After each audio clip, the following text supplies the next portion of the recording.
Srisailam dam ప్రమాదంలో ఉందా? ఇప్పుడే చర్యలు తీసుకోకపోతే భారీ నష్టం తప్పదా అంటే అవునని అంటున్నారు తెలంగాణ ఇంజనీర్లు.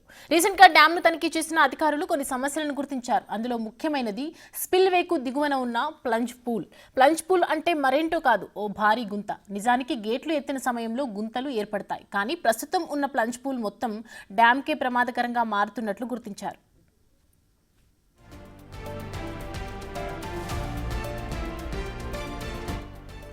కృష్ణానదికి 2009లో వచ్చిన వరదలు మాత్రం చాలా ప్రమాదకరమైనవేనని చెప్పాలి. ఏకంగా 25 లక్షల క్యూసెక్కుల నీరు శ్రీశైలం డ్యాం నుంచి వెళ్ళింది. నిజానికి శ్రీశైలం డ్యాం కేవలం 14 లక్షల క్యూసెక్కుల నీటిని తట్టుకునేలా డిజైన్ చేశారు. కానీ ఈ స్థాయి వరదను కూడా తట్టుకొని నిలబడింది శ్రీశైలం డ్యాం. అయితే ఆ సమయంలో స్పిల్వే కింద భారీ ప్లంజ్ పూల్ ఏర్పడింది. అప్పటి నుంచి దానికి పూర్తి స్థాయిలో మరమ్మతులు చేయలేదు. దీంతో ఆ ప్లంజ్ పూల్ విస్తరిస్తూ వెళ్తుంది. ఇదే ఇప్పుడు ప్రమాదకరంగా మారింది.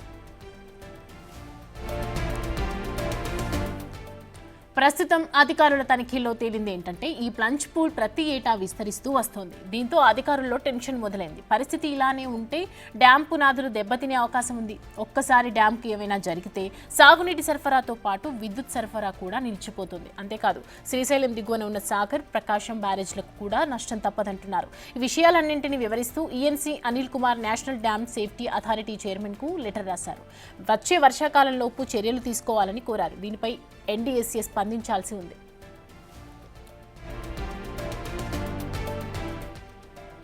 అయితే గత ప్రభుత్వాలు సాగర్, శ్రీశైలం డ్యాంల రిపేర్ల విషయంలో నిర్లక్ష్యం వహించాయని, తాము మాత్రం రిపేర్ల విషయంలో ముందుకు వెళ్తున్నామంటున్నారు తెలంగాణ భారీ నీటిపారుదల శాఖ మంత్రి ఉత్తమ్ కుమార్ రెడ్డి. శ్రీశైలం, నాగార్జున సాగర్ డ్యాంల రిపేర్ల కోసం వరల్డ్ బ్యాంక్ ప్రోగ్రామ్ డ్రిప్ కింద DRIP dam repair and rehabilitation program కింద మా హయాంలో పనులు మరి మేము అది ముందుకు తీసుకుపోతున్న విషయం కూడా నేను మనవి చేస్తున్నాను.